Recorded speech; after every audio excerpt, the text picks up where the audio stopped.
Hey, what is going on? In this video, we are gonna make a large taco pouch.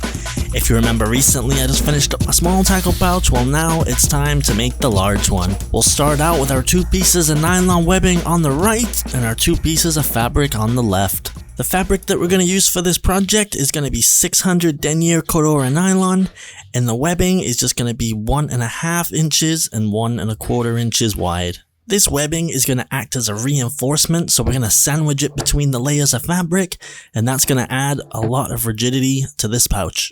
I'm just going to use some double-sided sticky tape here on the nylon, just to hold the webbing pieces in place until I sandwich it and clip it all together. I didn't actually have a piece of 1.25 inch nylon webbing for this project, so what I did is I took my 1.5 inch and I just trimmed 1/4 inch all the way down the side.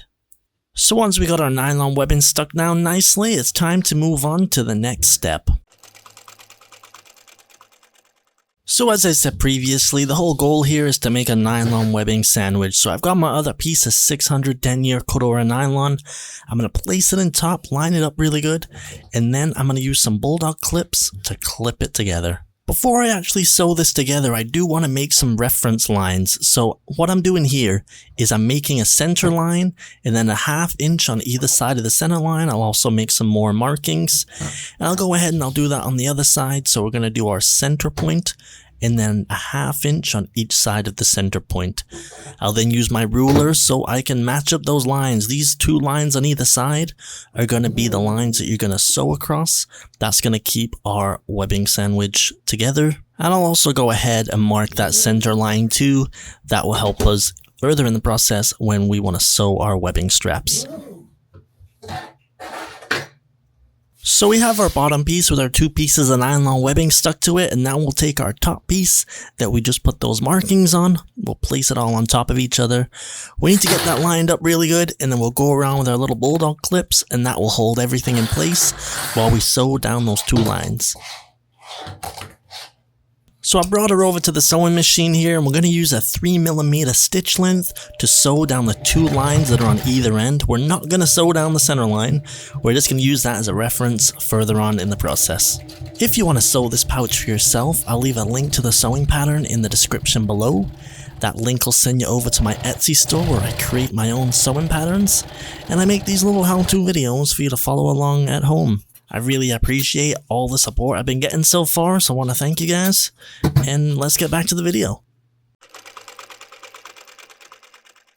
In this next step, we're going to start using some edge binding. So this is 1.75 or 3/4 inch edge binding.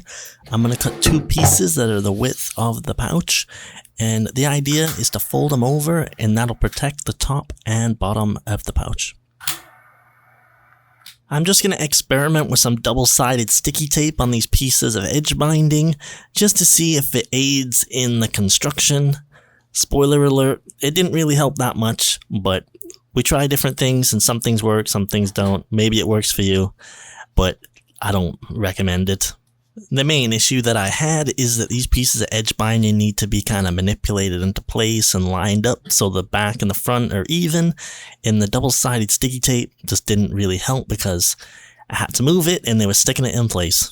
To attach these pieces of edge binding to the pouch, I'm just going to put a stitch in each one of them. Make sure that your edge binding is equal on both sides so that when you do your single stitch, that will go through both layers of the edge binding. If you've not done so already, I greatly appreciate it if you consider subscribing to my YouTube channel. Hitting the like button and leaving me a comment also really helps me out. You see, the more activity I get on the views and the likes and the comments, YouTube will recommend this video to more people that are interested in this type of hobby.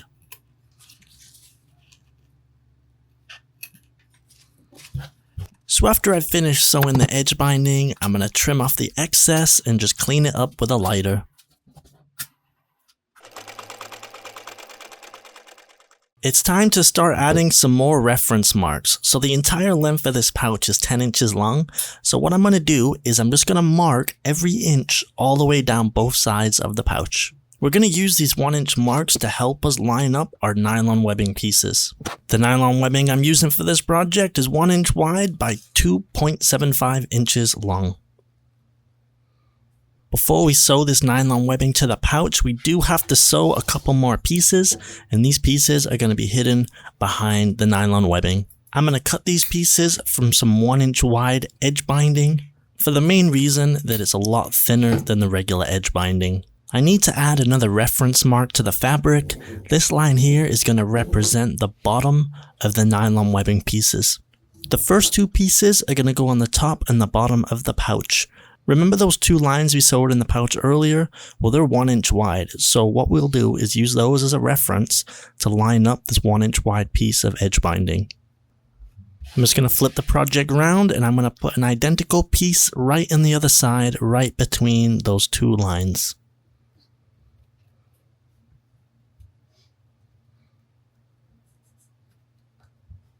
Our next piece is going to be placed right where we just drew that reference line. So this piece is going to be folded in half, and we want half of it to straddle each side of that line. Is going to be covered by a piece of nylon webbing, so that's where your stitch will be. So we'll clip that in place and we'll get this over to the sewing machine. So what we'll do is we'll fold these pieces of edge binding in half, and we'll just put a stitch over top of it just to hold it in place. So these loops are kind of optional. If you're wondering what you're going to use them for, well, basically, if you want to retain something in this pouch, these are going to be little loops that you can put your elastic cord through to help keep whatever you need in the pouch. This center loop here is actually really important. This is what your main piece of elastic cord is going to go through, and this is going to stop the cord from slipping underneath the pouch. So it's time to start sewing our pieces of nylon webbing.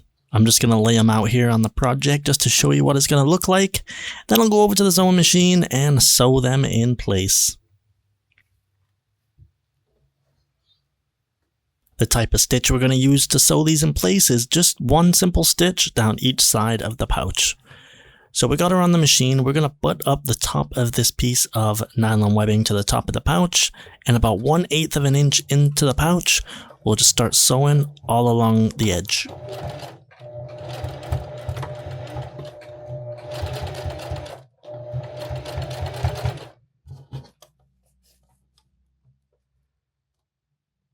As you can see here, it's really important that we got those markings because that helps us line everything up really nicely.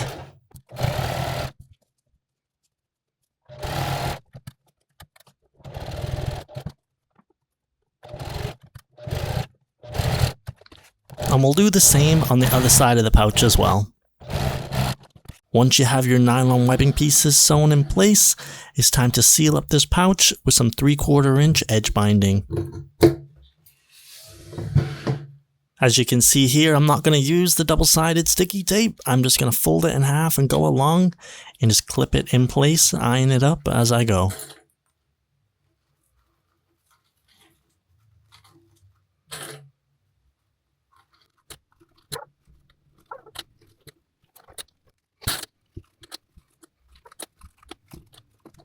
Once you finish that, you can take her over to the sewing machine and you're going to put a single stitch down each side. So make sure that your edge binding is folded in half equally so that when you're sewing, the needle will go through both sides of the edge binding.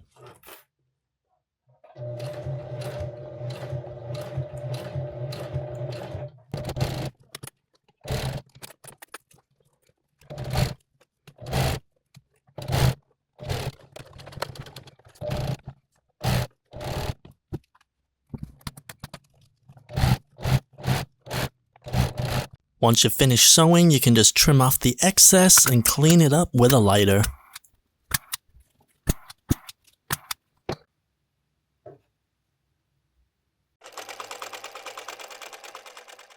The last thing that we have to sew is the dividers in the nylon webbing. So this is completely optional, but I'll show you what I'm doing that I find the best method. So for the back of the pouch, just a single straight line between the nylon webbing is probably your best bet.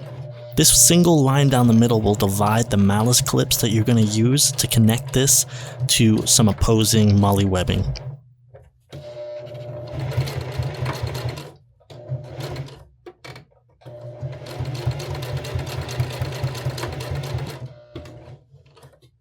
For the front of the pouch, I'm going to do something a little bit differently. You see those 2 lines that we sewed down the length of the pouch earlier? Well, a 1/4 inch on either side of those lines are going to put a reference mark, and I'm going to use those to sew the lines on the front of this pouch.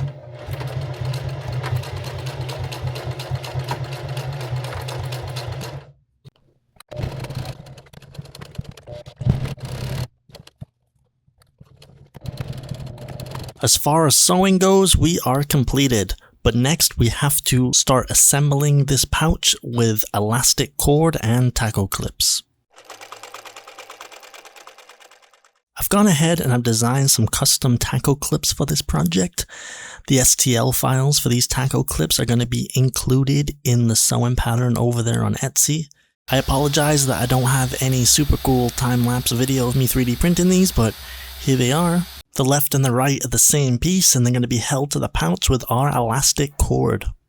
So if you've never seen a pouch like this before, let me just demonstrate how it's going to work. So I have the pouch, I have the object that's going to go in the pouch, and then those 2 taco clips are going to apply pressure to each side of that object, and that is going to retain it inside the pouch.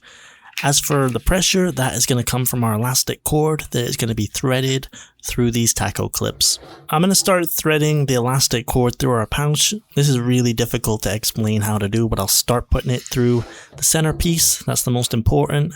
Then the bottom ring on each side of the taco clip, and then just work your way upwards through the top of the taco clip and then back down, and then you'll put your cord stopper on it. Best way to do this is trial and error and look at the pictures at the end of the project. So I finally have the elastic cord on the pouch, and now what I'm doing is I'm just evening it out, just working it through and making it look something like a taco pouch. I'll go ahead and I'll put that cord stopper on, and that will actually finish our project. So this is what your pouch should look like when it's finished. This piece of video here can really help you with your threading of the elastic cord. This pouch will fit an array of different items, such as the thing you see here. Also, it fits a standard smartphone. If you're wondering on how to connect this to anything, well, just like the smaller version of this, I've gone ahead and I've made these custom malice clips. The STL file for these malice clips will be included with the sewing pattern, along with the taco clips. These malice clips will just thread right through the nylon webbing and hook at the bottom. What I've found from using these is if you want extra strength, put one malice clip going straight down and then the other one going up on the other side. So here's my smaller taco pouch. I'll leave a link to the how-to video in the description below. But the good thing about these taco pouches is that they're completely modular. You can add multiple taco pouches together. You can add smaller taco pouches to bigger taco pouches. Yeah, I like them. As you can see in the video, I'm connecting the smaller taco pouch to the bigger taco pouch using a malice clip, but honestly the best way to do this is actually use the elastic webbing from the smaller taco pouch and just actually construct it and thread it through the bigger taco pouch as you're threading it. So I'm just going to do a size test here. This is my standard size Samsung smartphone and my Leatherman Surge multi-tool. So I want to thank you for watching. If you like this video, please consider subscribing to the channel. It's absolutely free. Hit the like button, leave me a comment. That will really help this channel reach more people that are interested in this hobby just like us. And yeah, thanks for watching, and I'll see you guys next time. Bye bye.